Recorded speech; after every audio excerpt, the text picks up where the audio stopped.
दोस्तों नमस्कार, एक बार फिर आपके सामने है आपका दोस्त आपका host Rajneesh Kumar Agarwal army man. दोस्तों मैं आज आपको एक ऐसी ग्रेट डायनामिक पर्सनालिटी से रूबरू कराने जा रहा हूं जिन्होंने बहुत अच्छी पढ़ाई लिखाई की और बहुत मेहनत की, लेकिन कहीं ना कहीं सफल नहीं हो पा रहे थे।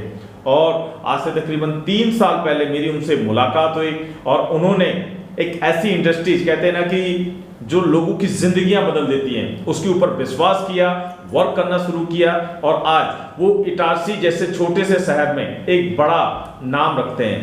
दोस्तों कैसे एक इंसान फर्श से अर्श तक पहुंच सकता है, कैसे एक इंसान जो कि कहीं ना कहीं बहुत पढ़ाई लिखाई करने के बाद भी आगे नहीं बढ़ पा रहा था, इस इंडस्ट्री पे भरोसा किया, आया और आज वो सफल है। मैं एक ऐसे इंसान की आपसे आज स्टोरी शेयर करने जा रहा हूं जो कि आज से कुछ साल पहले गैस सिलेंडर ढोने का काम करते थे और आज उनकी जिंदगी टोटली बदल चुकी है। तो दोस्तों आइए हम मिलते हैं ऐसी ग्रेट डायनामिक पर्सनालिटी से, upcoming diamond mister Pradeep Raghuvanshi ji से।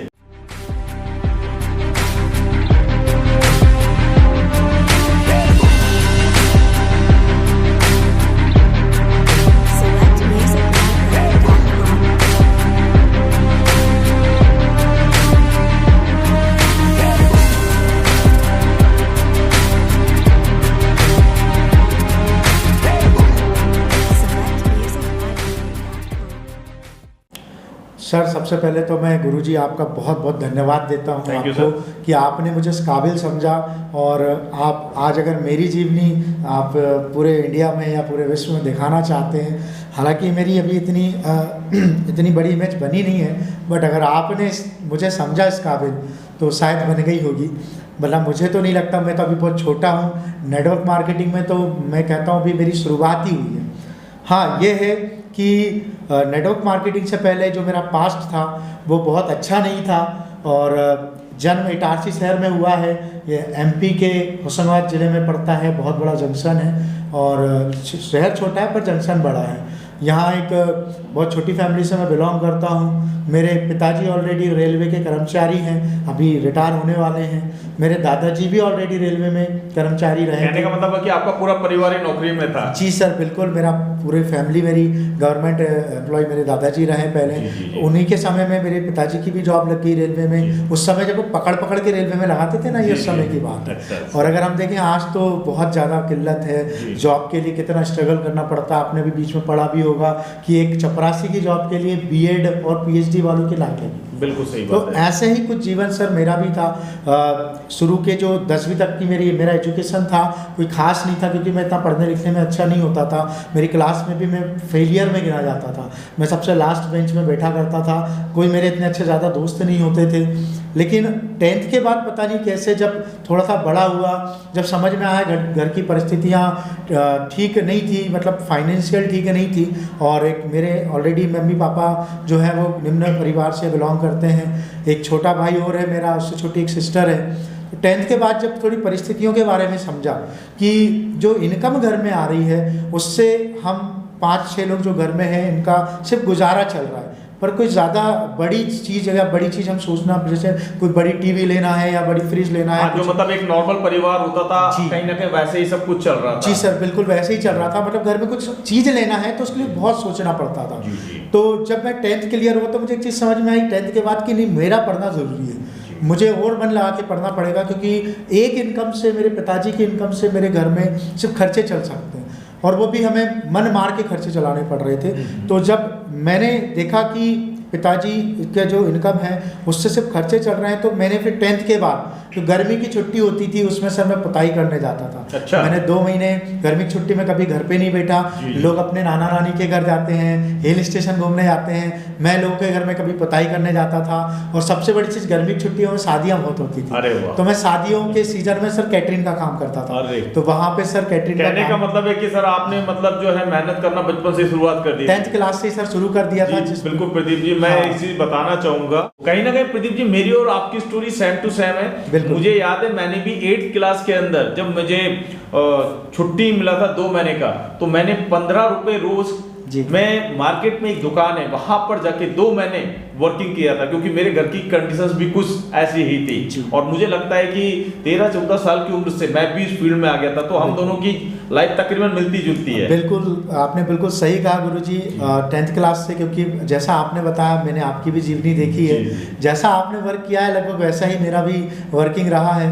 कि घर की परिस्थितियाँ ऐसी हो गई थी, तो 10th क्लास के बाद से गर्मी की छुट्टियों में कहीं पुताई करने चले जाना, और सबसे अच्छा लगता था कैटरिंग में जाना। एक्चुअल में मैंने जीवन में एक चीज़ देखी है, मेरे पिताजी से सीखी है, और उन्होंने एक बात कही थी, काम को कभी छोटा नहीं समझना। बिल्कुल सही है ना, क्योंकि जिस चीज़ से आपके घर में इनकम आती है वो छोटा काम नहीं होता, क्योंकि वो आपका परिवार चलाता, भले वो वहाँ से 100 रुपये आ रहे हैं, 50 रुपये दिन के आ रहे हैं, जितना भी पैसा आ रहा है। तो मुझे एक चीज़ समझ में आ गई थी कि काम तो करना पड़ेगा। जो मिल जाता था काम, उस समय कैटरिंग का सर मैं वर्क करता था, तो कैटरिंग में मुझे 50 रुपये पर डे मिलता था। सवेरे 10 बजे जाना पड़ता था और रात को 12-1 बज जाते थे सर। अरे बाप रे। 12-1 बजे सर जब मैं घर लौटता था, तो मेरा घर जहाँ मैं वर्किंग पे जाता था, तो वो जो गार्डन वगैरह होते हैं वहाँ पे कैटरिंग के, उसमें आपने देखा होगा जो स्टॉल पे लोग खड़े होते हैं। अच्छा। तो मैं कभी स्टॉल पे खड़ा होता था, कभी मतलब वो जो सामान उठाना रहता था, प्लेट उठाना रहता था, सारे काम सर किए हैं, कभी इन परिस्थितियों से निकला हूँ। और रात को करीब 1 बजे हम लोग फुर्सत होते हैं, क्योंकि आपने देखा होगा शादियों में 12-1 बज ही जाते हैं, सभी लोग खाना खा लेते हैं। बिल्कुल, उसके बाद पूरा सारा का सारा जो भी सामान है उसे क्लोज करके धो के पूरा हमें पूरा करने के बाद हमें 50 रुपये उस दिन का। तो सर मैं एक चीज जानना चाहूंगा, ये इतनी कठिन परिस्थितियां थी, उसके बाद भी आपने पढ़ाई जारी रखी? बिल्कुल सर, उसी 10th के बाद ही सर मुझे एक चीज समझ में आई कि मुझे घर का बड़ा हूँ, तो मुझे एक चीज समझ में आई कि पापा की आय से, क्योंकि मैं अकेला नहीं हूँ, मेरे 2 छोटे भाई बहन और हैं, तो मेरी पढ़ाई के साथ साथ उनकी भी पढ़ाई, आगे उनके भी खर्चे बढ़ने वाले हैं। तो मैंने एक चीज़ सोची, 10th के बाद हो सकते तो मैं खुद का खर्चा मैं खुद ही उठाऊं, मतलब मेरे अतिरिक्त खर्चे तो उठाऊं कम से कम जो मुझसे हो सकते हैं। इसलिए फिर मैंने ये चीज़ को चुना और जाना शुरू किया। और मैं जब घर लौटता था सर काम करके, तो वो वाला टाइम होता था जब कुत्ते सड़क पे बैठ के ना आपका पीछा करते थे। यानी आप साइकिल, मेरे पास साइकिल थी सर, जिसकी 4 बार चेन उतरती थी 1 किलोमीटर में। अच्छा। तो मेरा घर 5 से 7 किलोमीटर दूर होता था। रात को 1 बजे में बीच में मुक्तिधाम भी पड़ता था। बीच में एक ऐसा क्षेत्र पड़ता था जहाँ कभी लूटामारी हो जाती थी। बट मैं और मेरा एक फ्रेंड और था साथ में, हम दोनों जाते थे। और रात को जब हम चलते थे तो हर गली मोहल्ले में एक ना एक कुत्ते, 2 ना 2 कुत्ते हमारे पीछे पड़ जाते थे। मतलब लेकिन ऐसी परिस्थितियों से निकलना पड़ता था, घर की परिस्थितियाँ थी। फिर उसके बाद 10th के बाद 11th-12th क्लियर की, तो वो थोड़े अच्छे मार्क्स से की, क्योंकि समझ में आया कि पढ़ाई तो करनी पड़ेगी। क्योंकि एक चीज़ बचपन से मन में डाल दी गई थी, दिमाग में डाल दी गई थी कि पढ़ लिख के नौकरी करना है ना, और नौकरी उन्हीं को मिलती है जो पढ़ता लिखता है। तो 10th तक तो जैसे तैसे पढ़ ली, लेकिन आगे समझ में आया आगे अगर आपको भविष्य बनाना है तो अच्छी पढ़ाई तो करनी पड़ेगी। तो मैंने अपना सब्जेक्ट मैथ साइंस लेके आगे पढ़ाई की, 1st डिवीजन से पास किया उसको। अरे वेरी गुड जी। और उसके बाद मेरी 12th के बाद फिर मेरे एक चीज़ मुझे लगी कि मुझे इंजीनियरिंग करना है, क्योंकि जब मेरे कुछ दोस्त लोग या मेरे कुछ सीनियर्स थे जो आगे इंजीनियरिंग कर रहे थे, मुझे ऐसा लगा इंजीनियरिंग में अच्छा स्कोप है। फिर जब मैंने इंजीनियरिंग करने के बारे में सोचा और घर में बताया, तो फिर पिताजी ने एक बात कही, बेटा देखो इंजीनियरिंग करवाने में हमें कोई दिक्कत नहीं है, पर एक चीज़ ध्यान रखना, तुम्हारे पीछे 2 भाई बहन और हैं और मेरी इनकम इतनी ही है। सही बात। और खर्चे इतने सारे होते हैं। बिल्कुल। तो फिर मैंने वहाँ पे थोड़ा सा उस चीज़ को हटा दिया। मैंने कहा ठीक है, जो छोटी पढ़ाई होगी मैं उसको करूँगा। फिर लोकली अपना कॉलेज कंप्लीट किया, ग्रेजुएशन कंप्लीट किया, और ग्रेजुएशन के साथ साथ भी मैंने काम नहीं छोड़ा था। अच्छा। उसके बाद मैंने कंप्यूटर सब्जेक्ट लिया था, BCA, तो उसी के साथ मैंने फर्स्ट सेमेस्टर से ही एक शॉप है मेरे इटास शहर में, करीब 3 से 4 साल मैंने वहाँ पे पार्ट टाइम वर्क भी किया। अच्छा। रिपेयरिंग का काम शुरू कर दिया, सर्विस देने का काम शुरू कर दिया, कंप्यूटर इंस्टॉलेशन का काम। मतलब आपने बचपन से ही पढ़ाई के साथ साथ पैसे कमाना शुरू कर दिए थे, है ना? वो नीड थी ऐसी सर, उसके कारण कहते हैं ना समय के अनुसार अपने। ये बहुत अच्छी बात है दोस्तों, क्योंकि वो बच्चे जो कहीं ना कहीं ये कहते हैं कि हमारे माँ बाप हमारे लिए कुछ नहीं करते हैं, मैं उन लोगों को एक चीज समझाने की कोशिश करूंगा कि आज चाहे प्रदीप जी हो या मैं हूं, हम लोग उस मुकाम से आए हैं कि जहां पर हमारे माँ बाप ने हमारे लिए बहुत अच्छा कुछ नहीं किया। क्यों? क्योंकि वो जिस मुकाम पर थे वहां पर उनको 3 बच्चे और भी मतलब पालने होते थे, तो आप समझ सकते हैं। तो दोस्तों कभी भी अपने माँ बाप को दोष मत दीजिएगा, क्योंकि जिंदगी बदलने के लिए आप काफी हैं। तो प्रदीप जी, ये आपने जब पढ़ाई लिखाई कंप्लीट कर लिया पढ़ाई लिखाई कंप्लीट करने के बाद फिर क्या हुआ? सर देखिए, जब मेरा ग्रेजुएशन हुआ उसके बाद बीसीए कंप्लीट करने के बाद मैंने कहा आगे भी पढ़ाई कर लेनी चाहिए। दूसरी चीज़, मैं थोड़ा फाइनेंशियल मेरे खर्चे खुद उठा पा रहा था, तो मैंने सोचा कि क्यों ना अब आगे भी पढ़ाई की जाए। तो मैंने एमसीए में एजुकेशन के लिए, एमसीए के लिए, मेरा बीसीए के बाद एमसीए के लिए मैंने अप्लाई किया और एक सेमेस्टर कंप्लीट कर भी लिया था।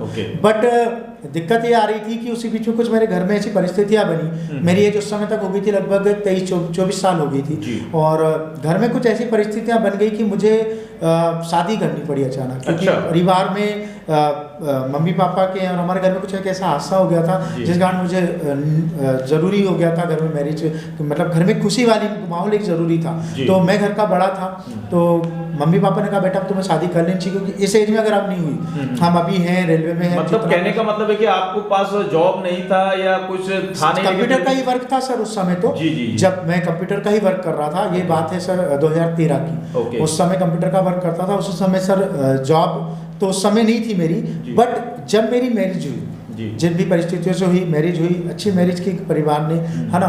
और उसके बाद क्योंकि बात वही आ गई थी सर, घर में एक भाई बहन और हैं, आज आपकी होगी तो 1 साल 2 साल बाद उनकी भी होगी।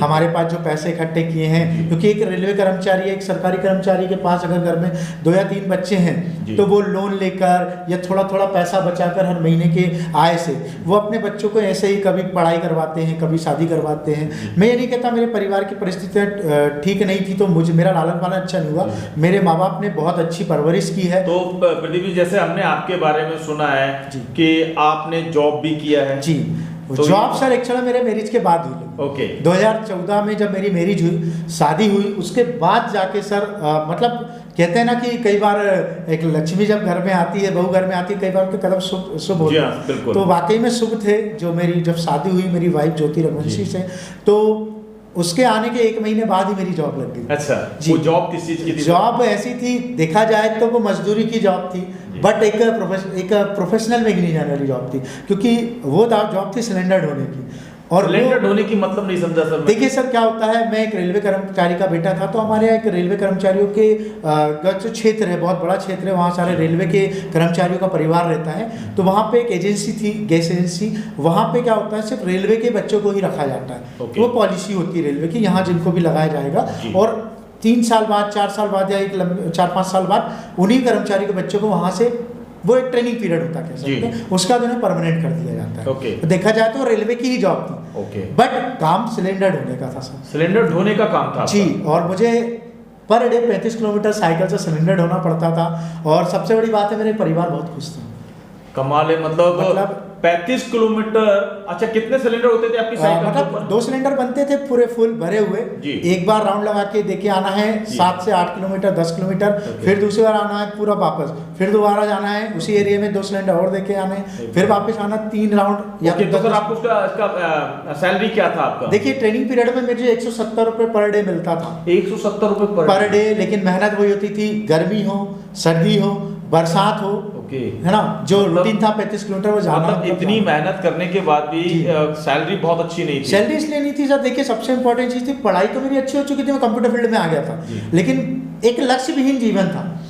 कभी, क्योंकि 10वीं के बाद किसी ने गाइडलाइंस नहीं दिया, तो मैं खुद ही जाके जॉब करने लगा। फिर पढ़ाई भी बीच में मैंने खुद चुना था। मेरे घर में भी, क्योंकि पापा इतने पढ़े लिखे नहीं थे, मम्मी इतनी पढ़ी लिखी नहीं थी, या मेरा कोई बड़ा भाई नहीं था, या घर में मेरे कुछ फ्रेंड, या जिस माहौल से मैं था वहाँ कोई मुझे ऐसा सजेशन देने वाला नहीं था कि एक्चुअली में आपको क्या करियर चुनना चाहिए। तो लक्ष्य विहीन जीवन था। तो जैसा भी जो समझ में आया सर वो किया। ग्रेजुएशन भी मन से किया। मैं एक चीज पूछना चाहूंगा, जब ये आपकी ये लाइफ चल रही थी, तो फिर आपका इस डायरेक्ट सेलिंग फील्ड में कैसे आना हुआ सर? सर मैं वही बताऊं आपको, जब मैं सिलेंडर ढोने का वर्क करता था, तो एक चीज़ आती थी मन में कि क्या मेरा जीवन सिलेंडर ढोने के लिए बना हुआ है? क्योंकि मुझे नहीं मानता 3 साल बाद मेरी जॉब परमानेंट होगी, 4 साल बाद परमानेंट होगी।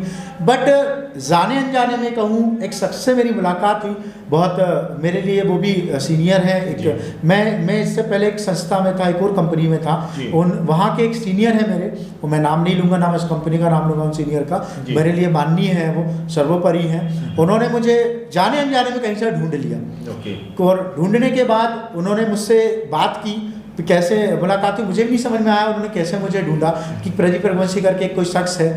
एक्चुअल में मेरे एक भैया थे, उन्होंने मुझसे कभी डॉक्यूमेंट लिए थे। 2013 में मुझसे डॉक्यूमेंट लिए, मतलब आपको पता मुझे नहीं पता। उन्होंने कहा प्रदीप तुम्हारे डॉक्यूमेंट दे दो, कहीं पे मुझे जरूरत है। तो मैंने कहा ठीक है, मेरे खास भैया थे, बड़े भाई जैसे थे, मैंने उन्हें डॉक्यूमेंट दे दिए थे। तो 1 साल बाद जहां डॉक्यूमेंट लगे थे वो सीनियर मुझे ढूंढता हुआ आया कि मेरे डाउन में कोई प्रदीप रघुवंशी करके एक बंदे की आईडी रखी हुई है। तो सीनियर मुझे ढूंढते हुए आए मेरी शॉप पे। मैं सवेरे 8 बजे से लेके शाम को 5 बजे तक सिलेंडर ढोने का वर्क करता था, और 5 बजे के बाद में वही कंप्यूटर रिपेयरिंग का काम करता था। तो रात को 1 बज जाते थे, मतलब सवेरे 8 से लेकर रात को 1 बजे तक का टोटल शेड्यूल बिजी होता था। और इनकम की बात करूं तो 170 रुपये सिलेंडर से आते थे, और मुश्किल से 200-300 रुपये आ जाते थे, 400 रुपये शाम पर। सुबह 8 बजे से लेकर रात को 1 बजे तक अगर मैं बात करूं तो मुझे लगता है 8 से 8 12 घंटे होते हैं, और 12 तकरीबन 15 से 18 घंटे आप वर्क करते थे। जी सर, ये शेड्यूल होता था क्योंकि शादी हो चुकी थी जी। और सर देखिए, आप भी समझते हैं शादी के बाद खर्चे दुगने तीन गुने, क्योंकि महिला के खर्चे बहुत ज्यादा होते हैं सर। तो इनकम तो उतनी ही थी, है ना।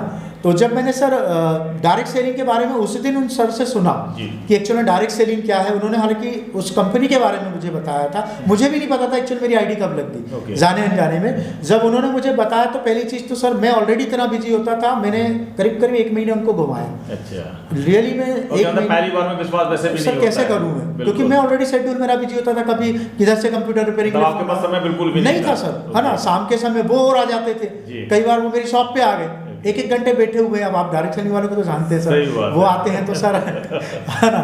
तो उन्होंने जब सर मुझे इस बारे में बताया, बिजनेस के बारे में, फिर एक्चुअल में मुझे पीछा छुड़ाने के लिए मैंने एक दिन टाइम दे दिया, क्योंकि वो रेगुलर फोन कर रहे थे। एक दिन सवेरे 7 बजे मेरे घर पे आ गए। अच्छा, हाँ, तो 7 बजे एक्चुअली मैं तैयार होकर मेरा जॉब पे जाने का टाइम होता था, वो आके बैठ गए। उनका फॉलोअप अच्छा था, फॉलोअप अच्छा था। मैं वाकई में उन्हें मानता हूँ सर, ऐसा नहीं है। बट जब उन्होंने मुझे गुस्से में आ गया था सर, मैंने कहा आज इनको टाइम दे ही देता हूँ। मैंने कहा सर एक काम करिए, मैं आज शाम को 7 बजे आपके घर पे आ रहा हूँ। तो मैं सिलेंडर की जॉब के बाद मैं फिर उनके यहाँ पहुंचा।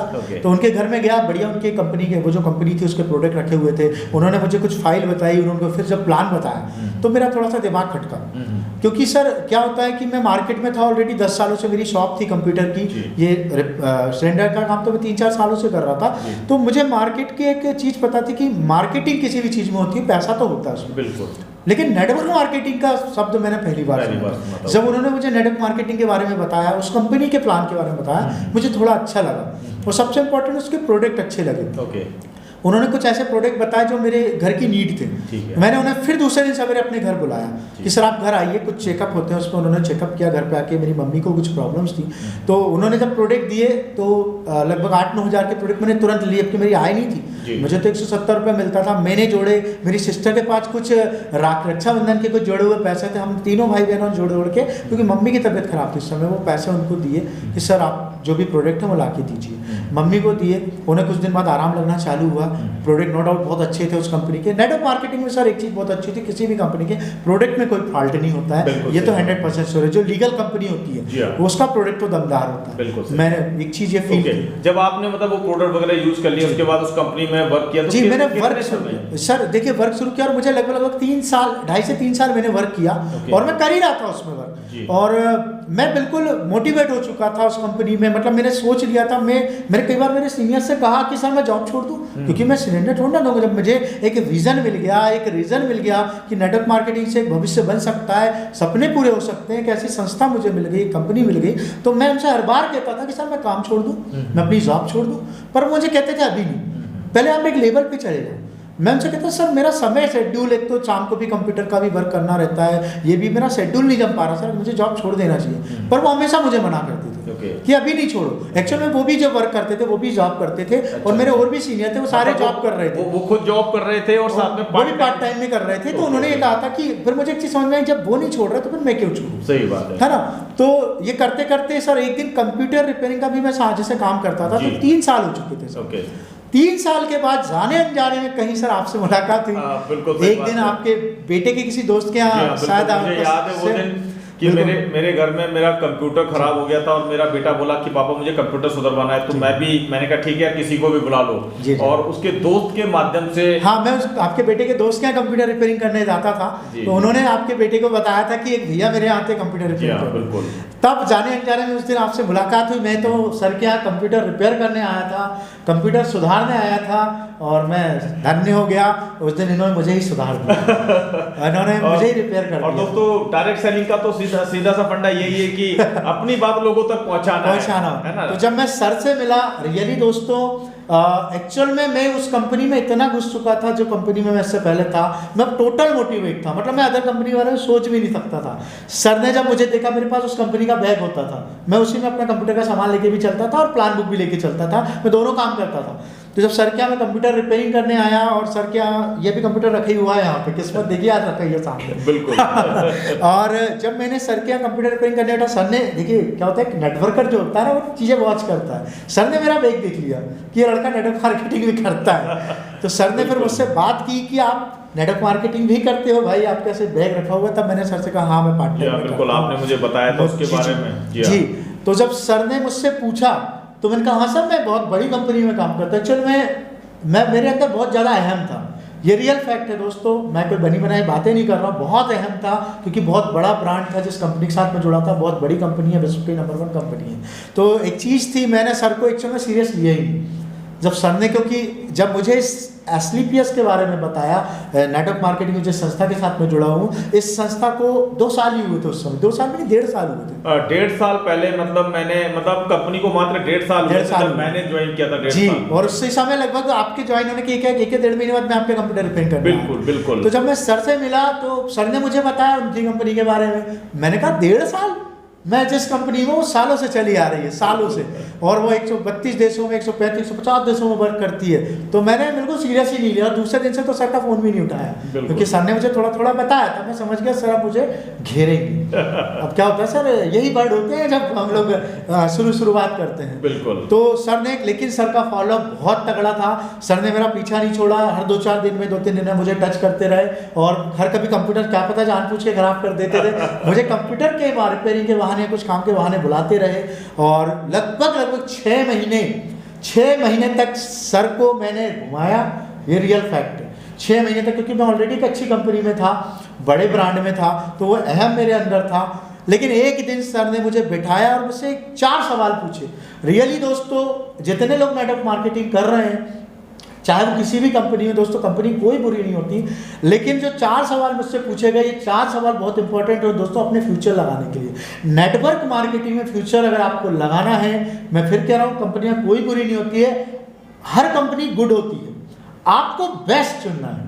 हर कंपनी गुड होती है, आपको बेस्ट चुनना है। तो बेस्ट कैसे चुना जाता है, जो उस दिन गुरुजी ने मुझे बताया, मुझसे 4 सवाल पूछे, वो 4 सवाल का ना मैं जवाब दे पाया, ना मेरे सीनियरों से मैंने पूछा वो दे पाए।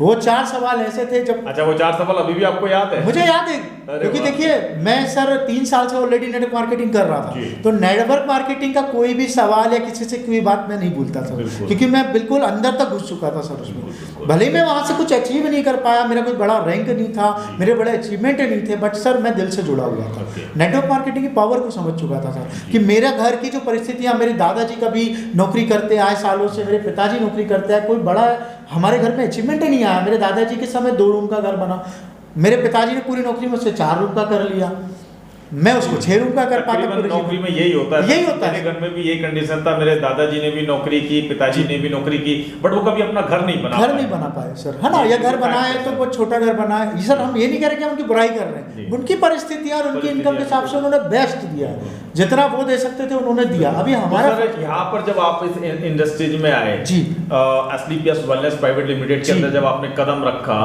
तो कैसा फील कर रहे हैं आप कि सर यहाँ आने के बाद कैसा लगा, और जो अदर कंपनीज में आप जो थे वहां पे और यहाँ पे, मैं अगर आपसे थोड़ा सा डिफरेंस पूछूं तो क्या महसूस करेंगे? जो मैं वही बता रहा था सर, सबसे बड़ा डिफरेंस जो 4 सवाल आपने मुझसे किए थे, इसी से डिफरेंस पता चल गया।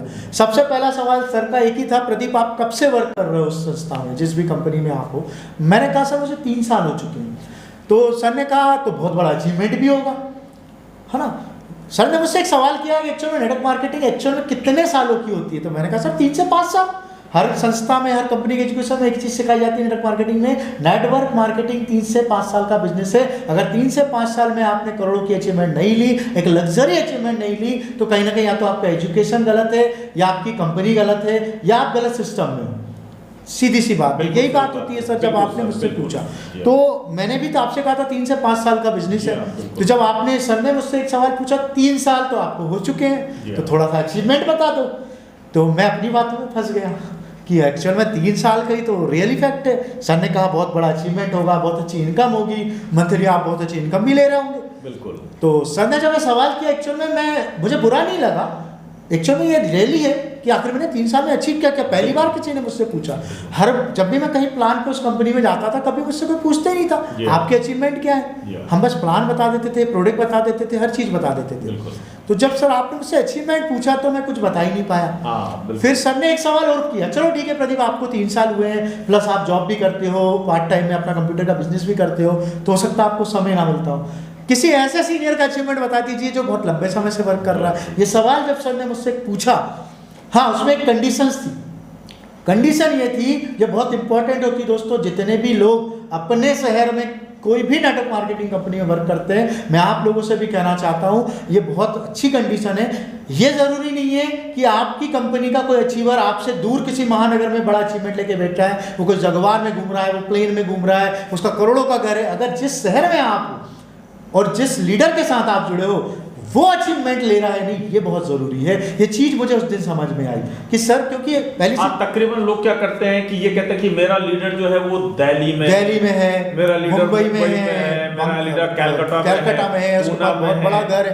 ये रियली में सर, ये चीज आपसे जो मुझे उस दिन सुनने को मिली, उस दिन मेरी भी थोड़ी सी आंखें खुली कि रियल फैक्ट है, जिस शहर में, जिस जिले में मैं हूँ, वहाँ कितने अचीवमेंट। तो जब मैंने ये चीज को देखा, इस चीज को समझा, मैंने अपने लीडर से बात की कि सर आप अपना ही अचीव, क्योंकि मेरे लीडर्स को उस समय लगभग 6 से 7 साल हो चुके थे जी, और मेरे उनसे भी बड़े सीनियर थे, उनको 12 से 15 साल हो चुके थे। और जब मैंने देखा कि उनके पास भी कोई बहुत बड़ी अचीवमेंट नहीं थी, अचीवमेंट थी, उसका भी जॉब कर रहे थे। सीधी सी बात है, अगर वो उस समय भी जॉब कर रहे थे, मतलब नेटवर्क मार्केटिंग में आके अगर आप 3 से 5 साल में सफल नहीं हुए और 10 से 15 साल बाद भी आप जॉब कर रहे हैं, यानी कोई बहुत बड़ी अचीवमेंट नहीं। और साथ ही साथ एक चीज और भी है प्रदीप जी, कि जब नेटवर्क मार्केटिंग में 3 से 5 साल में आप सफल नहीं हुए, तो आपके साथ जो लोग आ रहे हैं वो कैसे सफल होंगे, पहली बात। दूसरी चीज, नेटवर्क मार्केटिंग जो है एक्चुअली अगर देखा जाए तो फुल टाइमर लोगों का वर्क है, बिल्कुल, है ना।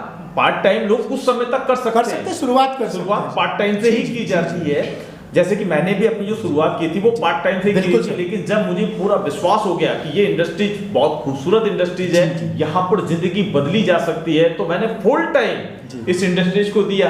और आपने भी जब मेरे साथ शुरुआत की तो मुझे याद है सबसे पहले आपने अपनी जॉब को क्विट किया। बिल्कुल, मैं यही बता रहा था, जो 4 सवाल मेरे सामने आए थे, क्योंकि मैं तो जॉब उस कंपनी में भी छोड़ना चाहता था। मैं तो डेफिनेटली डिसीजन लेके बैठा था ना, क्योंकि मुझे नेटवर्क मार्केटिंग भरोसा था। हाँ, उस दिन मुझे अपने सीनियर से लगा कि यार मेरे सीनियर को भरोसा नहीं है, वो आज भी जॉब कर रहे हैं। और सर आज मुझे 4 साल हो गए हैं लगभग इस संस्था में, 3.5 साल हुए हैं। आज भी वो सीनियर मुझे दिखते हैं जॉब कर रहे हैं, मतलब आज भी वो उनकी बाइक पे है, बाइक पर ही है, बिल्कुल। और वहाँ के अधिकतर सीनियर आज भी वही लाइफ जी रहे हैं, कोई बड़ा अचीवमेंट नहीं है। हाँ, अब ये हो सकता है कंपनी में कोई फॉल्ट नहीं है, हो सकता है जो एजुकेशन उनको दिया जा रहा है या लिया जा रहा है, हो सकता है उसमें कोई फॉल्ट हो सकता जो भी हो सकता है, उनके सीनियर से जो एजुकेशन मिल रहा जा रहा है, क्योंकि कई एजुकेशन आज 20 साल 25 साल से वही चले आ रहे हैं, ये मैंने देखा है। बिल्कुल पुराने एक ठर्रे पे चला जा रहा है कि हमें एक ही संस्था में रहना है, हमारा वो होता है ना कि ब्लड के अंदर कंपनी आ जाती है।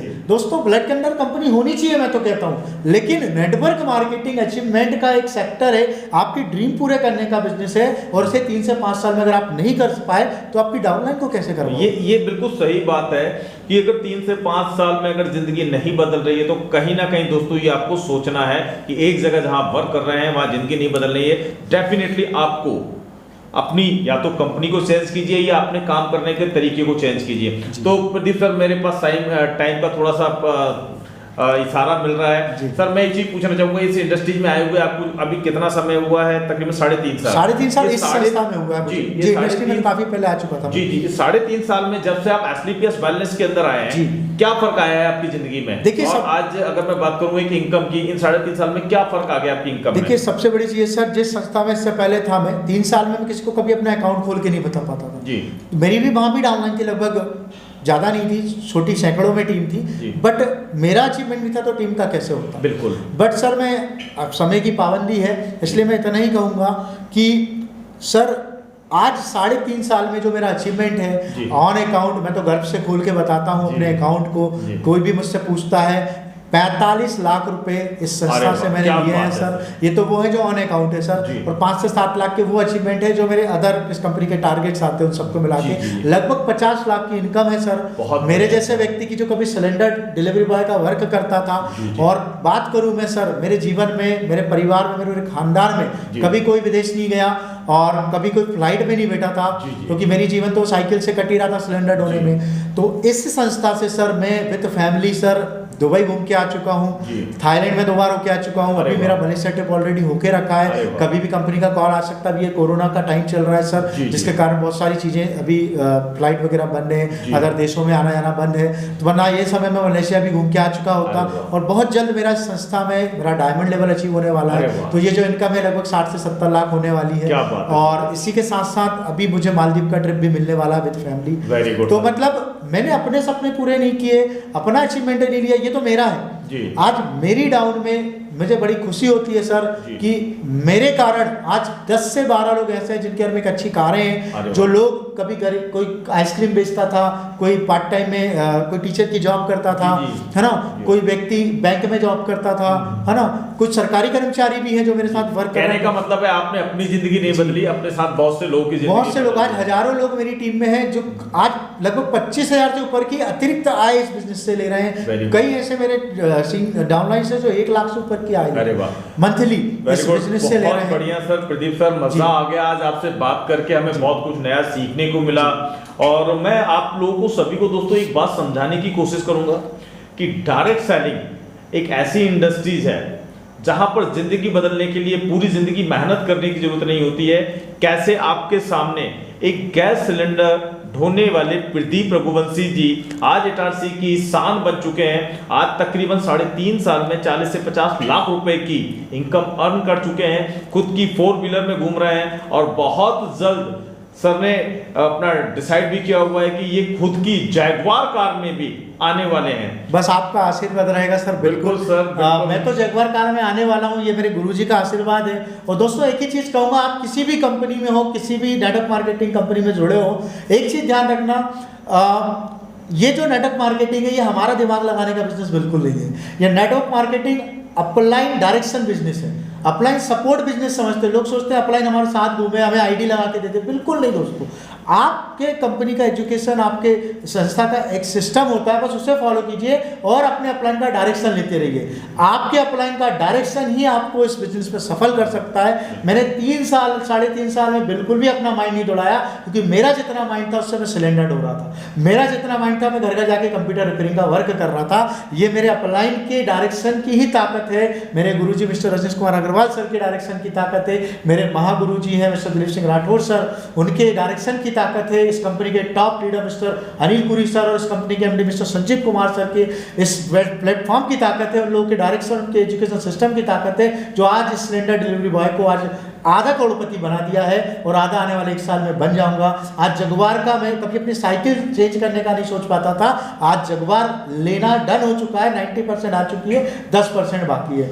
तो ये पूरा business network marketing upline base होता है। अपना माइंड बिल्कुल मत लगाइए। 3 से 5 साल, देखिए सीधी सी बात है, मैं कहीं अगर सर जॉब करता, अगर मैं जहाँ पे 170 रुपए की जॉब कर रहा था, वहां भी मैं अपने बॉस की डायरेक्शन से चलता था, मैं अपने हिसाब से थोड़ी ना चलता था। तो जब मैं 170 रुपए कमाने के लिए डायरेक्शन से चल रहा था, तो यहाँ तो करोड़ों रुपए कमाना है, अरबों रुपए कमाना है, परिवार के सपने पूरे करना है। तो मैं हर नेटवर्कर से कहना चाहूंगा, जहां भी आप जॉब करते हो वहां आप अपने मन से नहीं करते हो, तो होता क्या है, हम पहले ही प्लान में बता देते हैं ना कि ये आपका सेल्फ बिजनेस है, आप यहाँ मालिक बन सकते हैं, तो लोग पहले दिन ही मालिक बन जाते हैं। पहले दिन मालिक बनने का ये बिजनेस है। वर्क करके मालिक बिल्कुल, बनेगा। बिल्कुल तो ये अपलाइन बेस्ड बिजनेस होता है और डाउनलाइन के सपोर्ट से होता है। आपकी डाउनलाइन आपके परिवार की तरह होती है, आप बस अपने डाउनलाइन को आगे बढ़ाते जाइए, अपने डाउनलाइन के लिए वर्क करते जाइए, उनके सपने पूरे करते जाइए। मैंने अपनी डाउनलाइन के ड्रीम के ऊपर वर्क किया, मेरे से ज़्यादा अपनी डाउनलाइन के ड्रीम के ऊपर वर्क किया और अपने अपलाइन का डायरेक्शन लिया, और आज इस बिजनेस में जो कुछ हूँ अपने अपलाइन के कारण हूँ और डाउनलाइन की मेहनत और सपोर्ट के कारण। चलिए, बहुत अच्छा लगा सर आपसे मिलकर, और भविष्य में जब आप अभी डायमंड बन जाएंगे फिर हम आपसे दोबारा मिलेंगे। और मैं आप लोगों से भी कहना चाहूँगा कि दोस्तों, अगर एक इंसान गैस सिलेंडर ढोते ढोते अगर अपनी जिंदगी भर की कमाई भी करता तब भी 50 लाख नहीं आते, लेकिन यहाँ पे मात्र 3 से 3.5 साल में आज 50 लाख रुपए के समथिंग पहुंच चुके हैं, और आने वाले 3 साल के बाद में डेफिनेटली पैसा डबल होगा, यानी कि 6 साल के अंदर भी अगर एक इंसान करोड़पति बनता है तो भी बहुत बड़ी बात है दोस्तों। तो थैंक यू दोस्तों, मिलते हैं जल्द, आपसे मिलेंगे जब सर करोड़पति बन जाते हैं तो हम दोबारा फिर सर से मिलते हैं। सर की जैगवार जल्दी आएगी और फिर हम एक बार मिलेंगे दोस्तों। टाइम की पाबंदी है, घड़ी मुझे इशारा कर रही है, तो थैंक यू।